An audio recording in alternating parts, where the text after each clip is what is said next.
impossible d'y échapper.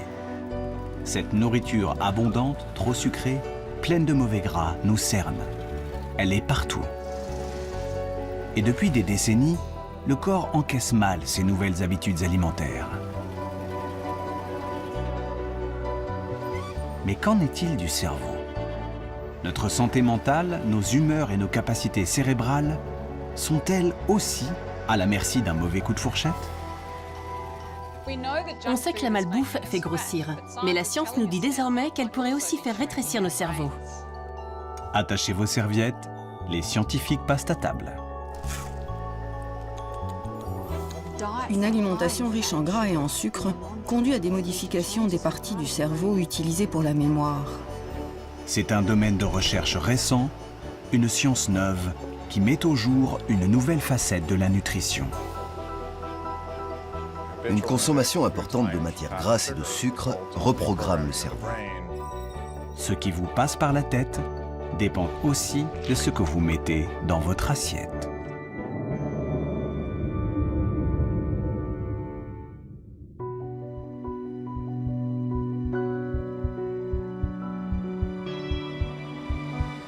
Tout commence dès les premiers repas, avant même la naissance.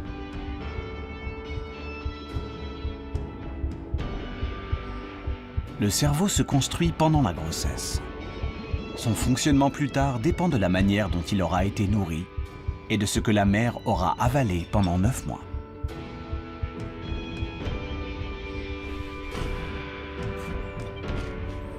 Les conséquences d'une mauvaise alimentation sur la santé de l'enfant pendant la gestation sont connues depuis longtemps. Mais en Australie, ce sont les répercussions sur le fonctionnement du cerveau qui préoccupent les scientifiques aujourd'hui. Phyllis Jacka, professeure à l'université de Melbourne, est l'une des meilleures spécialistes du lien entre nutrition et cerveau. Elle a examiné le comportement de milliers d'enfants après avoir suivi les habitudes alimentaires de leur mère au cours d'une vaste étude qui incluait 23 000 femmes enceintes. Nous avons mesuré la quantité de junk food, de nourriture transformée qu'elles ont mangé, mais aussi leur consommation de nourriture plus saine, riche en nutriments et en fibres. Puis nous avons regardé le comportement émotionnel de leurs enfants sur les 5 premières années de leur vie. Évidemment, nous avons pris en compte les biais liés à l'éducation, les revenus et la santé mentale des parents. On a constaté, et c'était flagrant, que les mères dont l'alimentation pendant la grossesse se résumait à des produits transformés, des boissons sucrées, des snacks salés, avaient ensuite des enfants plus susceptibles d'être agressifs, colériques et capricieux. Cette corrélation inquiétante suggère que l'alimentation de la mère impacte la santé psychique de l'enfant. Cela reste à démontrer sur le plan biologique. En tout cas, Phyllis Jacka, elle, en est convaincue.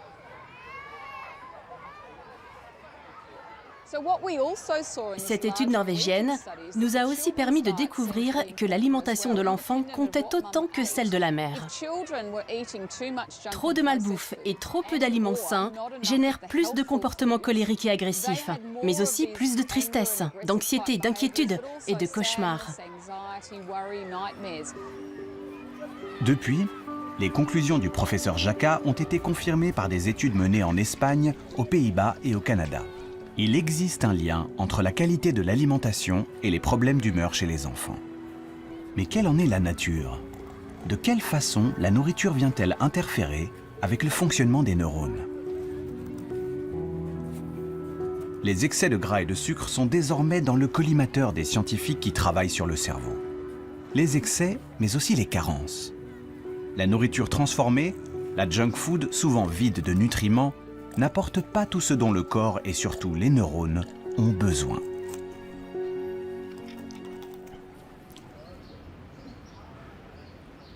Dans ce laboratoire de l'Université de Bordeaux, les scientifiques étudient les conséquences des carences alimentaires sur le cerveau des souris.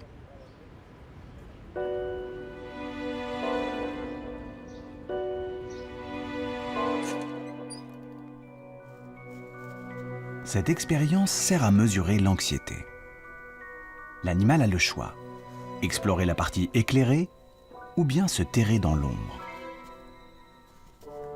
Une souris normale prend toujours le temps d'examiner la zone éclairée.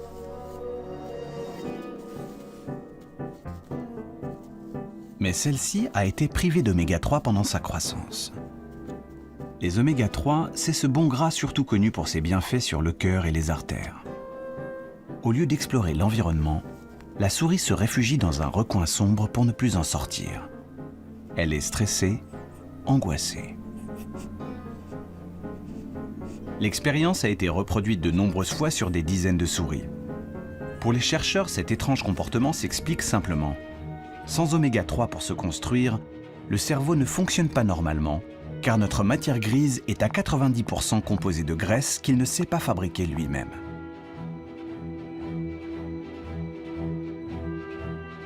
Le cerveau, c'est l'organe après le tissu adipeux le plus riche en acides gras polyinsaturés, qu'on appelle aussi oméga 3. Donc ces oméga 3, ils sont indispensables, c'est-à-dire que comme l'organisme ne peut pas les fabriquer, il faut qu'on les mange, donc on va les trouver dans l'alimentation. Les poissons gras, les abats, les huiles végétales, les graines comme les noix ou les amandes ont longtemps été les principales sources d'oméga 3 pour l'homme. Des aliments qui se sont raréfiés dans la cuisine des pays industrialisés.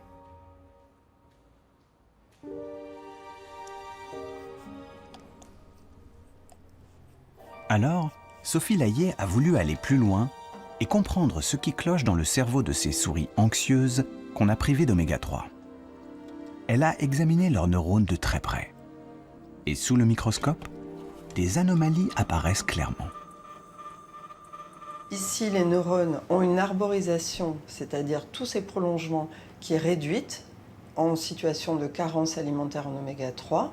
À un niveau plus précis, on voit que la connexion entre les neurones qui est représentée par ces petites protubérances, ces synapses, sont également diminuées et ceci traduit qu'il y a un impact sur la connectivité entre les neurones dans le cerveau de ces souris carencées en oméga 3. Sans oméga 3 pour se développer, les neurones auraient donc du mal à communiquer entre eux car la structure même des cellules est modifiée.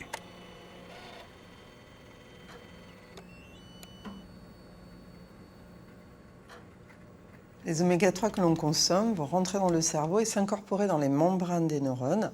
Et lorsqu'ils s'incorporent, ils vont donner une flexibilité à cette membrane des neurones plus importante et permettre une meilleure connexion de ces neurones entre eux.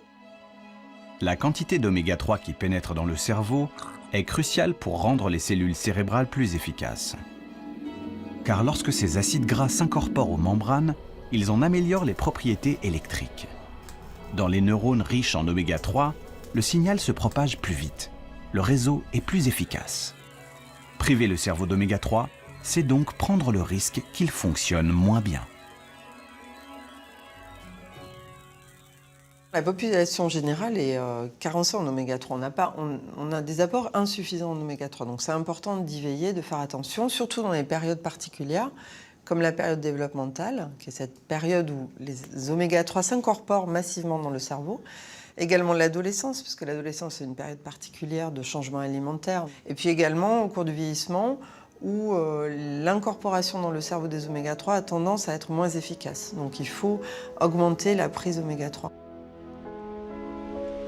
Première règle pour qu'un cerveau tourne à plein régime donc, éviter les carences. Mais encore faut-il que les bons nutriments soient accessibles, qu'une alimentation variée soit disponible. Que se passe-t-il pour les neurones quand les repas sont pauvres et surtout toujours les mêmes? Le grand hamster qui a longtemps prospéré ici dans la plaine d'Alsace en fait aujourd'hui la douloureuse expérience. Depuis les années 60, on observe un déclin de cette population de hamsters qui est au bord de l'extinction aujourd'hui. Et en même temps, ce qu'on a vu, c'est une augmentation de la surface agricole cultivée en maïs. Carolina Bolt s'est donc demandé si l'effondrement de la population était lié à la surabondance soudaine de maïs. Elle a donc fait une expérience de laboratoire en nourrissant le hamster exclusivement avec cette céréale. On a observé pendant la reproduction des troubles du comportement chez les femelles qui se traduisaient par une hyperagressivité, une hypersensibilité dès qu'il y avait un bruit dans la pièce.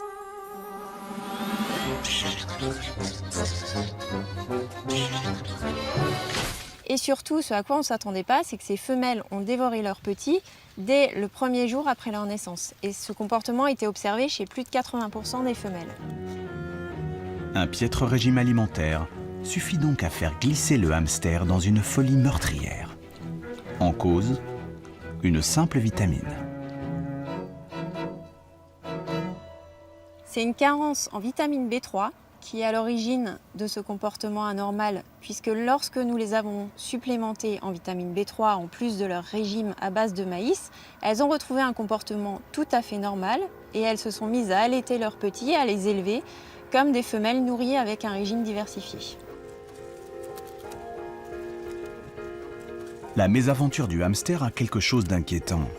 Un régime carencé, déséquilibré, pourrait-il déclencher chez nous aussi de l'agressivité, des réactions violentes?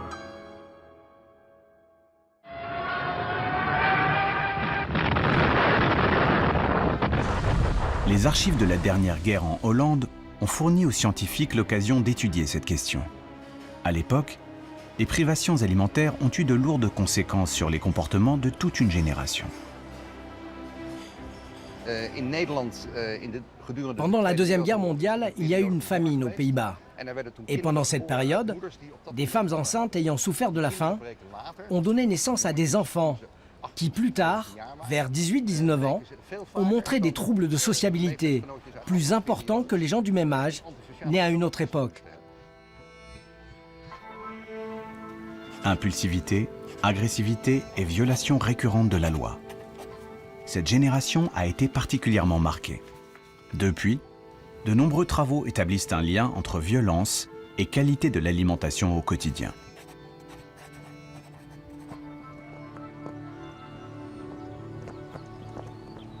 Absalberg est docteur en psychologie et conseiller politique au ministère de la Justice. Sa spécialité, nutrition et criminalité. Il est convaincu qu'enrichir la nourriture en vitamines, acides gras et minéraux peut réduire l'agressivité.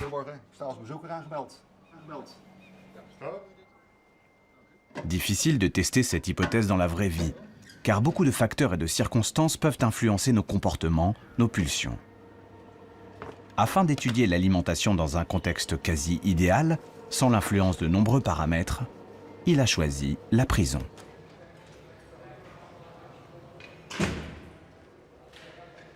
Absalberg a donc lancé une expérience pour laquelle 221 détenus se sont portés volontaires.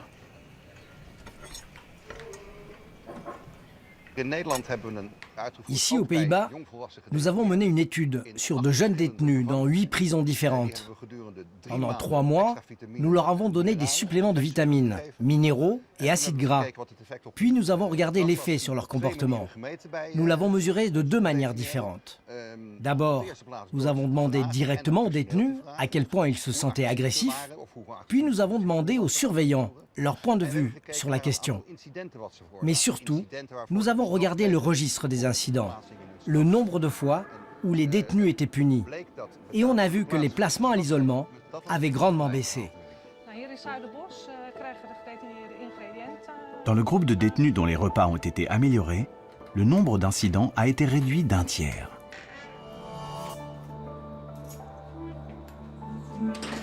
Des études équivalentes menées dans les prisons britanniques et australiennes arrivent à la même conclusion. Minéraux, oméga 3 et vitamines ajoutées comme compléments alimentaires réduisent les comportements violents.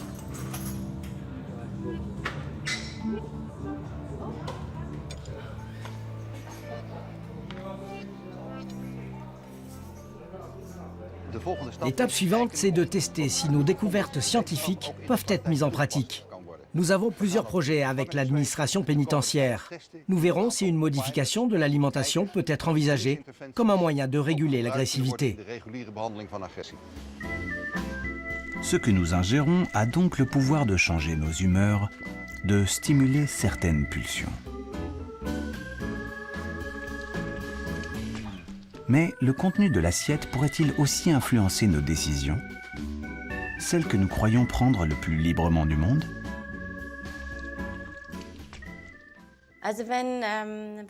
Quand on demande aux gens s'ils pensent que la nourriture, ce qu'ils mangent, a un impact sur la santé, la plupart répondent oui.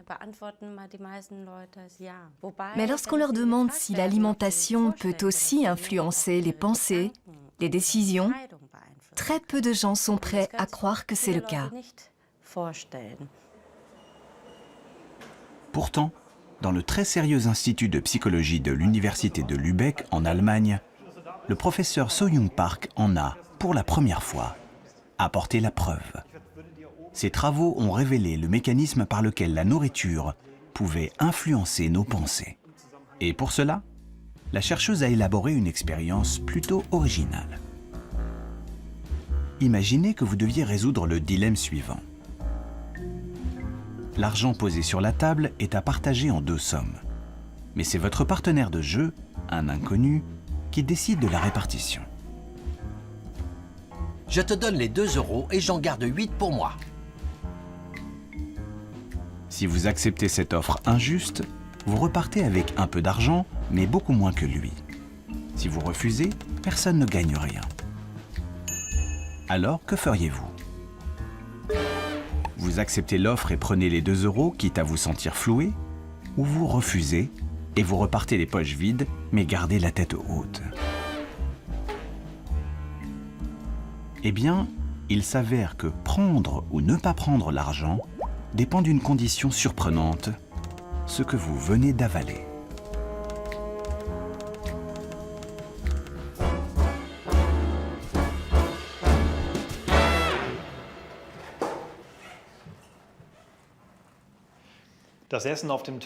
Nous vous avons préparé un petit déjeuner.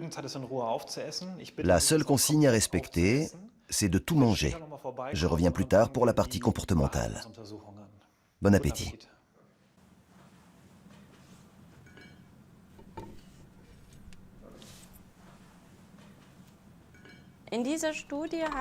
Dans le cadre de cette étude, nous avons suivi 24 personnes qui sont venues 2 fois au laboratoire pour prendre 2 petits déjeuners différents.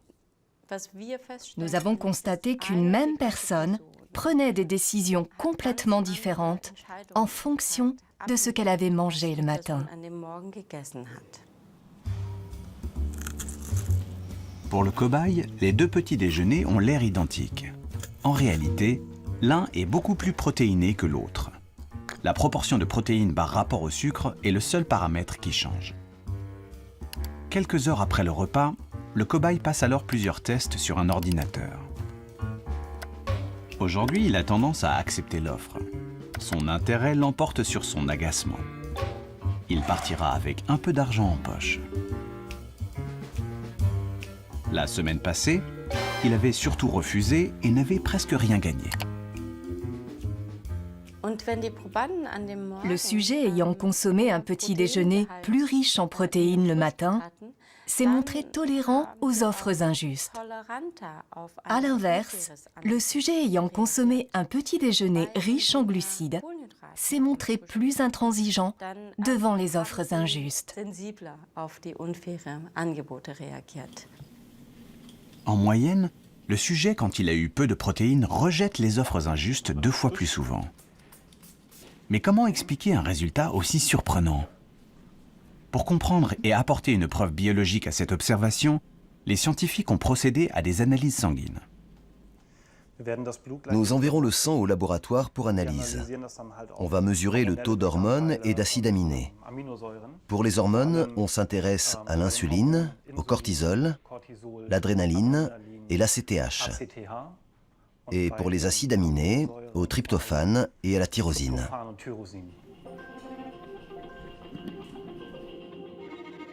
Dans cette liste, le plus important, c'est la tyrosine. C'est un acide aminé qui entre dans la composition d'une protéine très importante pour le fonctionnement du cerveau, la dopamine.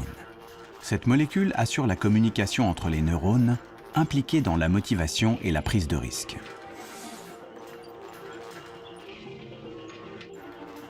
Les résultats des analyses montrent que les sujets qui présentent un taux plus élevé de tyrosine dans le sang sont ceux qui acceptent plus facilement l'offre inéquitable.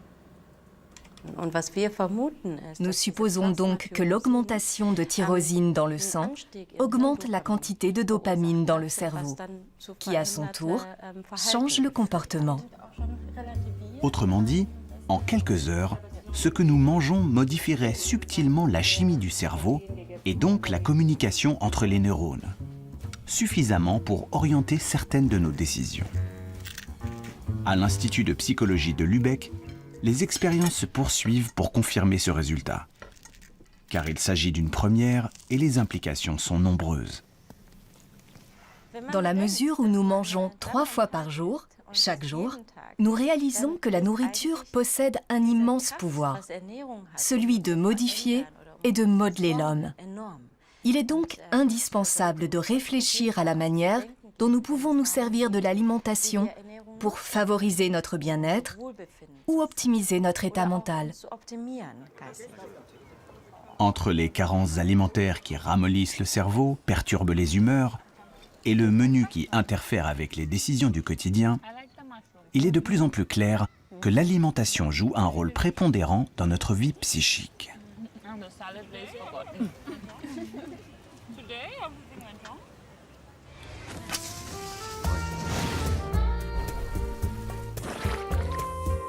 Mais qu'en est-il alors de la malbouffe, dégoulinante de sucre et de mauvaise graisse? Qu'arriverait-il si nous ne mangions plus que cela?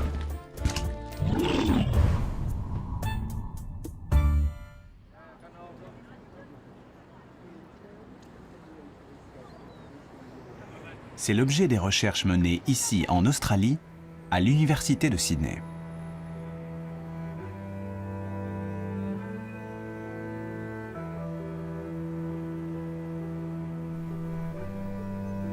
Margaret Morris dirige le seul laboratoire au monde où les rats sont nourris à la malbouffe. Celle que vous trouvez dans les supermarchés et qu'on vous sert dans les fast-foods bon marché.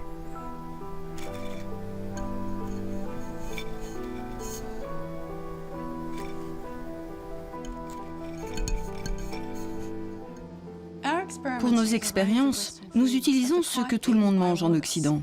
On donne à nos rats des quiches, des frites, des gâteaux et des biscuits. Cette nourriture pas chère est toute préparée. On reproduit les habitudes alimentaires du monde occidental.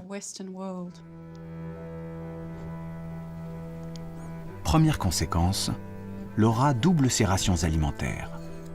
L'animal n'est jamais rassasié. Mais ce n'est pas le plus surprenant.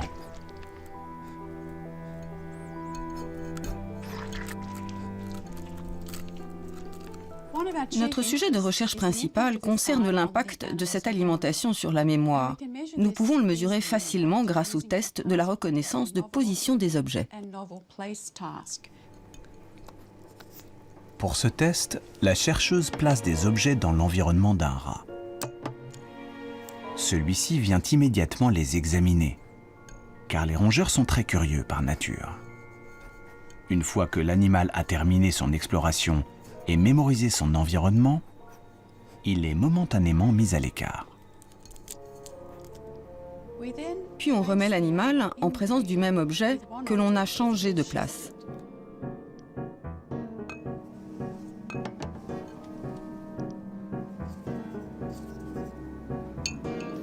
À son retour, le rat passe plus de temps à examiner l'objet qui a changé de place, car l'autre, il le connaît déjà. Il est gravé dans sa mémoire.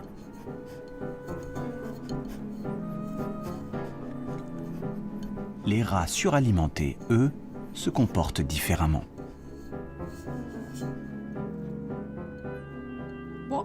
On a observé que les animaux qui mangent très gras, très sucré, ont du mal à se rendre compte, à se rappeler que l'objet a été déplacé. Contrairement aux rats qui ont mangé sainement, ceux qui mangent gras ou sucré passent autant de temps à explorer les deux objets, ce qui trahit une altération de la mémoire spatiale.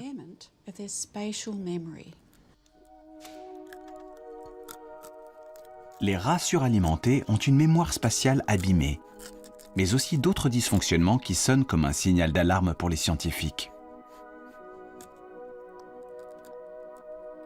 Ils trahissent une altération de l'hippocampe, une petite région nichée au cœur du cerveau, indispensable à l'apprentissage et à la consolidation des souvenirs.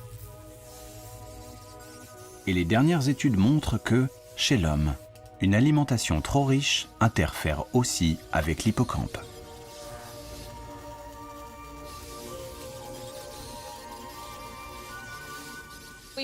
On a par exemple mis en évidence qu'il existait un lien entre l'alimentation et la taille de l'hippocampe, mais aussi avec celle de la matière grise ou de la matière blanche.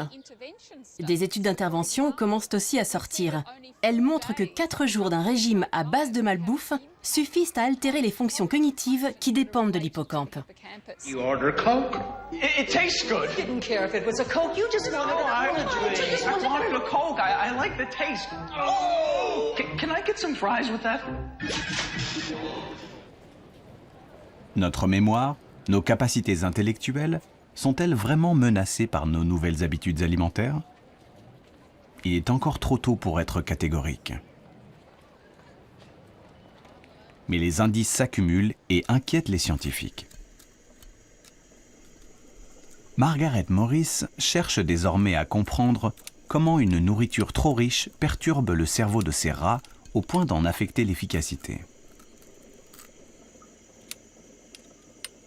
Une hypothèse est en train de s'imposer. Manger trop de gras, trop de sucre, déclenche une réaction inflammatoire et celle-ci se propagerait aux neurones. Ces aliments entraînent une réaction inflammatoire dans le corps. Ce mécanisme est bien connu chez les personnes obèses, mais il semblerait que ce soit aussi une réaction aiguë. On a constaté que les niveaux de molécules inflammatoires augmentent en fonction de l'alimentation.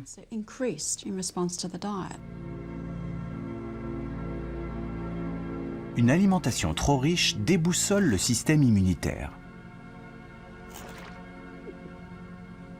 Il s'affole et déclenche une réaction inflammatoire, en particulier dans les tissus graisseux.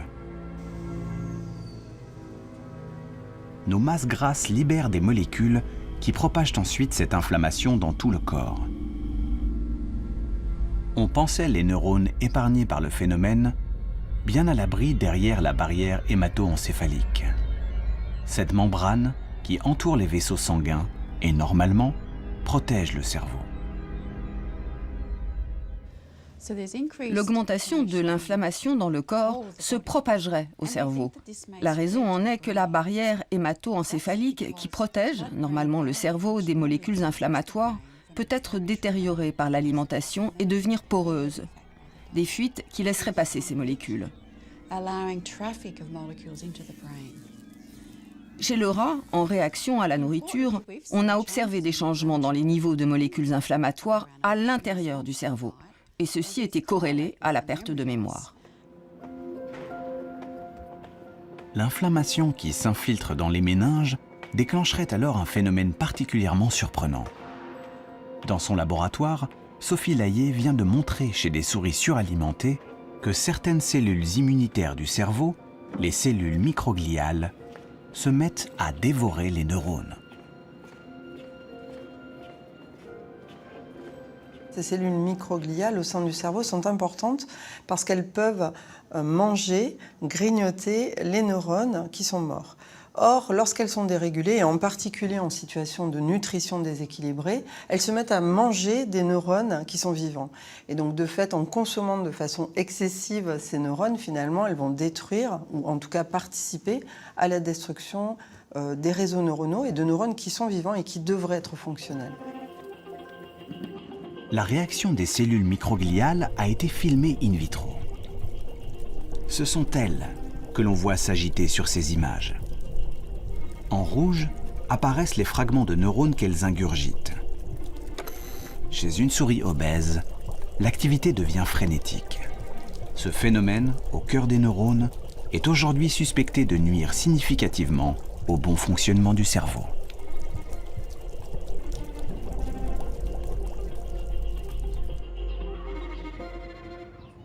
Cela fait 30 ans qu'on dit aux gens « Ne mangez pas ça, vous allez faire une crise cardiaque, vous allez avoir un cancer ou devenir diabétique ».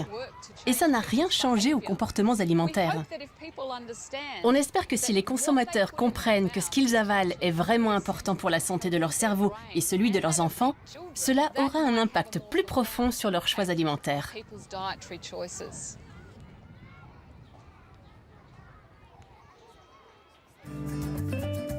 Prendre conscience que certaines habitudes alimentaires nuisent au cerveau est une chose. Mais comment résister aux tentations ? Les envies sont souvent les plus fortes. La malbouffe, surtout le sucre, le glucose, nous pousse sans cesse sur la mauvaise pente. Le sucre, accusé de manipulation, de mener nos neurones par le bout du nez.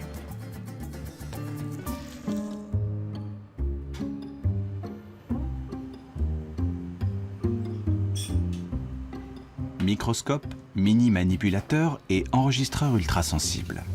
Xavier Fioramenti est aux commandes d'une machine capable d'enregistrer l'activité électrique d'un seul neurone.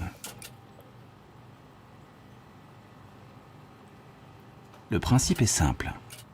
Une tranche de cerveau de souris baigne dans un liquide qui le maintient en vie.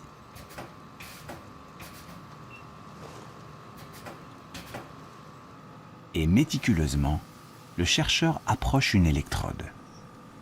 L'opération est particulièrement délicate. Ici, je descends la pipette dans la tranche de cerveau. Et maintenant, on va approcher cette pipette d'enregistrement à proximité du neurone jusqu'à établir un contact. Et ici, voilà. Ça y est, on a établi un contact et maintenant, on va pouvoir mesurer l'activité électrique du neurone. Les pics vers le haut que l'on voit sont des potentiels d'action. C'est de cette manière que les neurones codent l'information dans le cerveau. Le temps qui s'écoule entre chaque pic constitue le message envoyé par le neurone. Maintenant, on va augmenter la concentration en glucose dans le bain. Et on va voir si cette cellule elle répond à cette augmentation de la concentration en glucose. Et comme on peut voir ici, cette cellule, en réponse à l'augmentation de la concentration en glucose, a une activité électrique qui est augmentée. Il y a plus de potentiel d'action qu'on pouvait le voir ici avant l'augmentation de la concentration en glucose. Ici, le signal est celui d'une seule cellule. Dans le cerveau, les neurones sont tous connectés les uns aux autres. Les scientifiques suspectent donc le glucose d'avoir la capacité de modifier l'activité de zones cérébrales entières, celles qui contrôlent les émotions, le plaisir.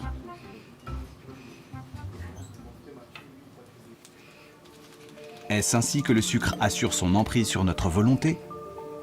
Ce n'est pour l'instant qu'une hypothèse. Mais l'addiction, la dépendance au sucre, fait aujourd'hui l'objet d'une recherche intense dans les laboratoires. Et ce qui apparaît de plus en plus évident, c'est que le pouvoir du sucre s'apparente à celui d'une drogue.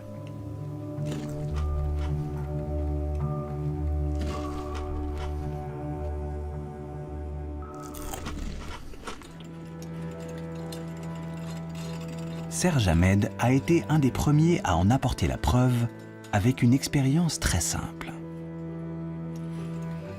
Il a d'abord élevé des rats en leur donnant de la cocaïne et du sucre. Puis, après des semaines de ce double régime, il a confronté les animaux à un choix. Donc là, nous avons la situation dans laquelle l'animal a le choix entre un levier qui est connecté à une seringue qui contient une drogue en solution, et donc la drogue en question, c'est une drogue dure, comme de la cocaïne et l'héroïne, et à gauche, un levier qui lui permet de contrôler une autre seringue qui contient une boisson sucrée. Et là, on voit que l'animal fait le choix de la boisson sucrée. Les rats se tournent 4 fois plus souvent vers l'eau sucrée que vers la drogue. Pas d'overdose avec le glucose, mais l'envie irrépressible est bien là. Donc cette expérience, très simplement, démontre que le sucre a un potentiel addictif plus important que nous l'avions imaginé jusqu'à présent, et peut-être même plus important que celui de drogues dures, comme la cocaïne et l'héroïne.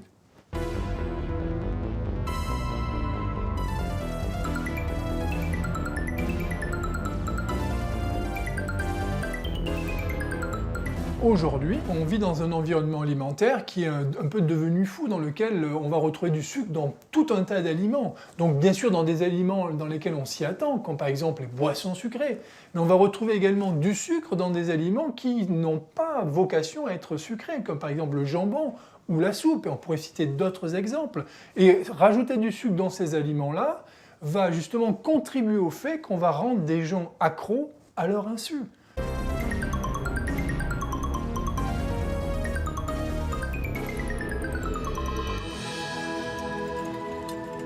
Alors, sommes-nous vraiment tous drogués à la barre chocolatée et au sucre, dissimulé dans la plupart des produits de supermarché? Son pouvoir addictif si puissant chez le rat l'est-il tout autant chez l'homme?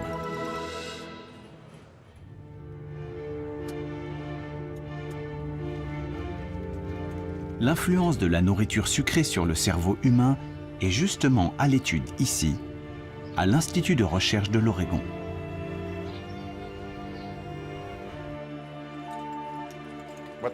Ce programme de recherche a montré que la consommation habituelle d'aliments riches en énergie altère l'activité cérébrale de la même façon que la consommation de drogue.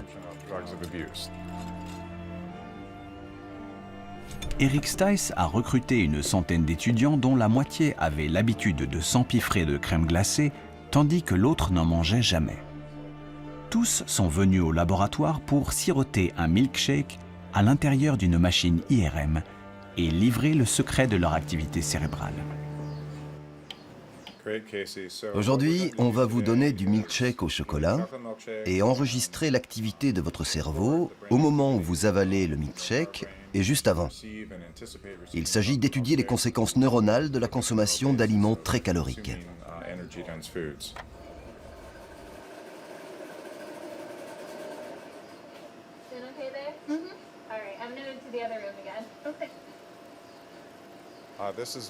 C'est très simple.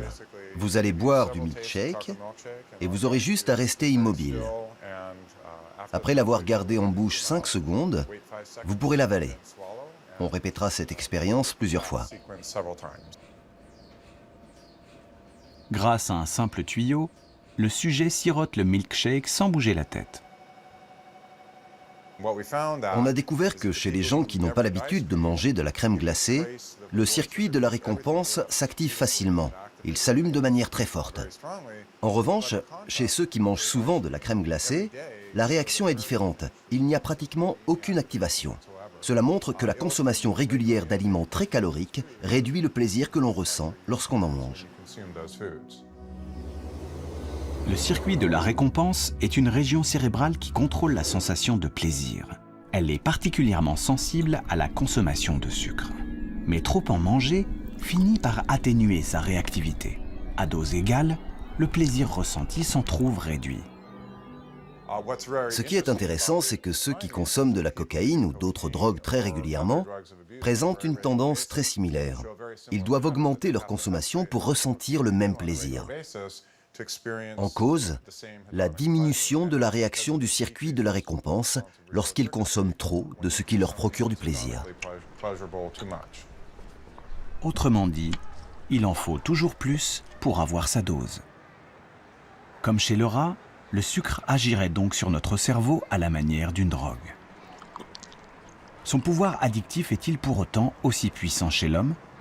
La question divise encore la communauté scientifique. Mais l'expérience d'Eric Stice a révélé un autre effet plus subtil et peut-être plus pernicieux encore. Le cerveau, après un régime trop riche en sucre, devient hypersensible aux images de nourriture. Plus vous mangez de crème glacée et moins votre circuit de la récompense réagit. En revanche, il s'allume beaucoup plus fort quand vous percevez une image qui annonce que vous allez peut-être en manger. Le circuit s'emballe quand vous voyez un magasin de crème glacée en voiture ou si vous voyez une publicité pour de la glace à la télé. Et il s'active bien plus chez ceux qui consomment souvent de la crème glacée que chez ceux qui n'en mangent jamais. C'est ce mécanisme qui incite à manger sans avoir faim et qui est à l'origine de l'obésité et de tous les problèmes de santé qui vont avec. L'influence directe de la nourriture sur notre cerveau joue donc un rôle crucial dans ce que nous choisissons de manger chaque jour. Le comportement alimentaire s'avère être un phénomène extrêmement complexe. Les enjeux de santé publique poussent les scientifiques à étudier tous les mécanismes qui président aux choix que nous faisons au quotidien.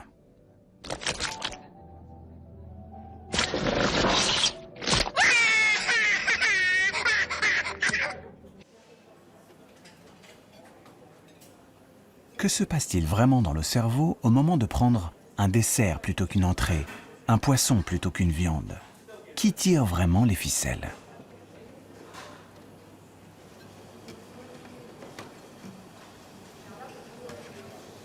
Le laboratoire de Carlos Ribeiro est à la pointe de la recherche sur les choix alimentaires. Ce que nous voulons découvrir, ce sont tous les composants, les gènes, les molécules, les neurones, qui gouvernent aux choix alimentaires. Et pour cela, nous avons besoin de faire des études très fines.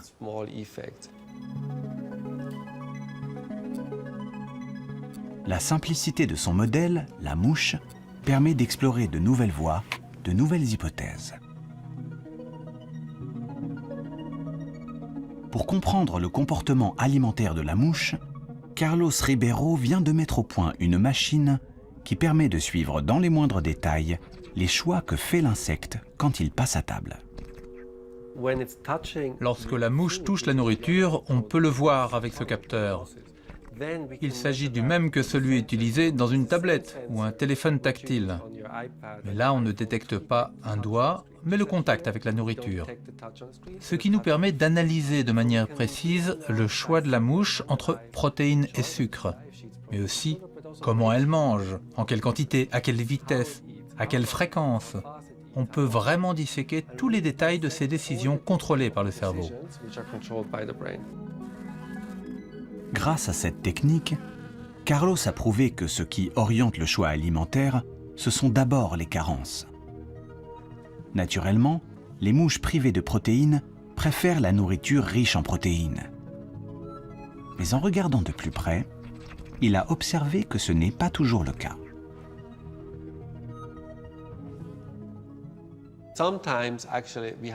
On s'est rendu compte que certaines mouches n'avaient jamais d'attirance pour les protéines.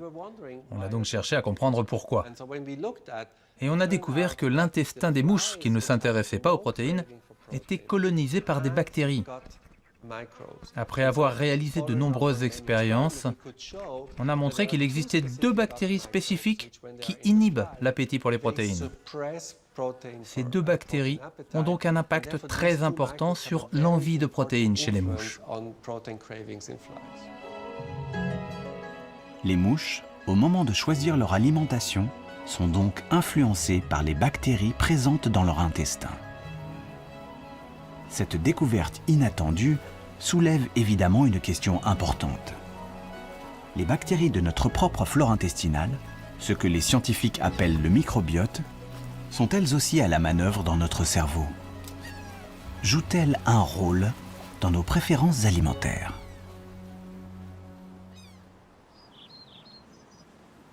À l'université de Cork, en Irlande, John Cryan est un pionnier dans la recherche sur le microbiote.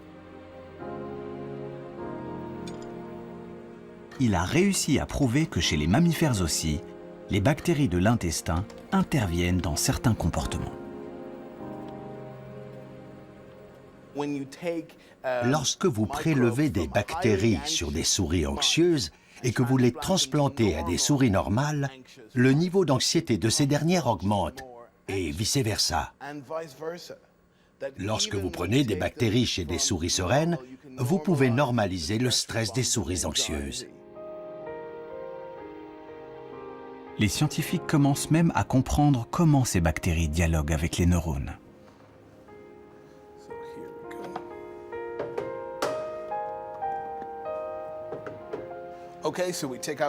On retire les organes et on découvre le nerf vague, ici en jaune.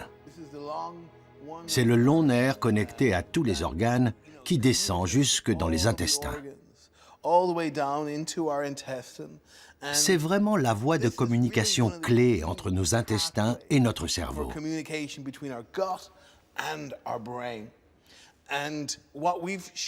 Avec des collègues canadiens, il y a quelques années, nous avons montré sur la souris que si l'on coupe le nerf vague, tous les effets liés à certaines bactéries disparaissent.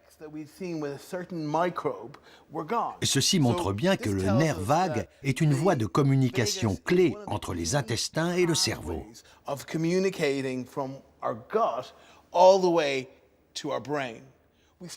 Il nous reste à comprendre ce qu'il se passe exactement dans le cerveau. Nous devons découvrir comment les signaux activent les zones cérébrales qui contrôlent les comportements complexes, comme le comportement alimentaire. Et c'est là-dessus qu'on travaille en ce moment. L'influence des bactéries sur nos préférences alimentaires reste donc à démontrer aujourd'hui. En revanche, il est établi qu'elles agissent sur l'humeur et l'anxiété. Les scientifiques considèrent même désormais le microbiote comme une sorte d'intermédiaire, un agent de liaison entre la nourriture et notre cerveau.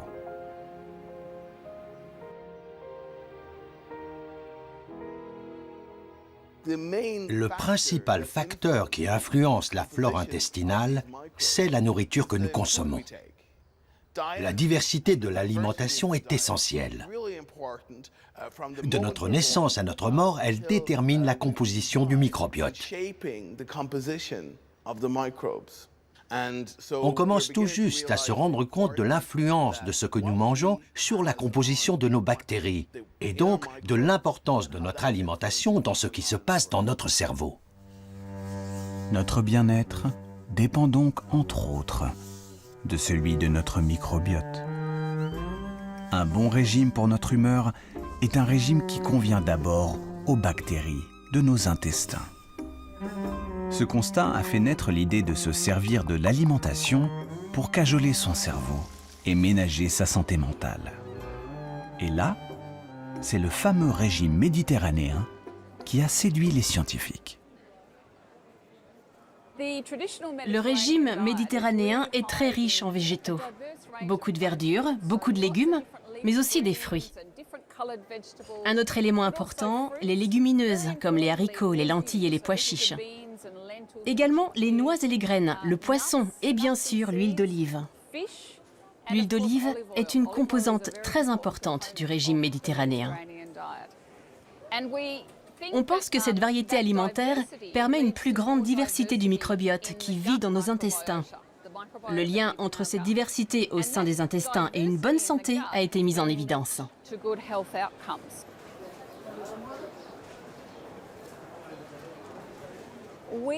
On a réalisé une première étude l'an dernier avec 67 personnes qui souffraient de dépression sévère. Ils ont reçu l'aide d'un diététicien pendant 3 mois. À la fin, on a à nouveau évalué leurs symptômes. On a constaté que l'amélioration de la dépression était corrélée au changement de l'alimentation. Ceux qui ont adopté au mieux le régime méditerranéen sont ceux dont les symptômes ont le plus reculé.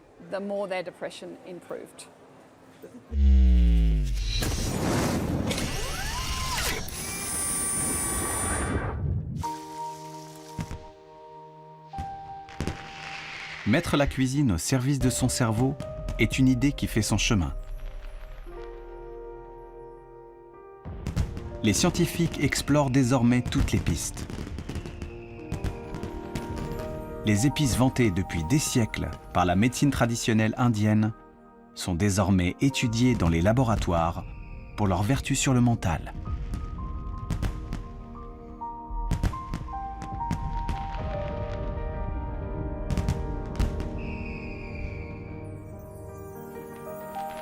Les fruits rouges nourrissent aussi de grandes attentes. Les polyphénols qu'ils contiennent ont la capacité de revigorer les neurones sur le déclin. Ces polyphénols, en particulier ceux des fruits rouges, il se trouve que lorsqu'on les donne à des souris âgées, on a pu observer que leur déclin cognitif est amélioré. C'est-à-dire que ces animaux sont protégés vis-à-vis des troubles de la mémoire qu'ils peuvent avoir. Et ceci nous a conduit à faire un essai chez l'homme, et en l'occurrence une étude très récente qui a été menée chez plus de 200 sujets qui avaient 65 ans et plus et qui étaient sains, mais qui ont un déclin normal, on va dire, se retrouvent protégés lorsqu'ils consomment des doses importantes de polyphénol.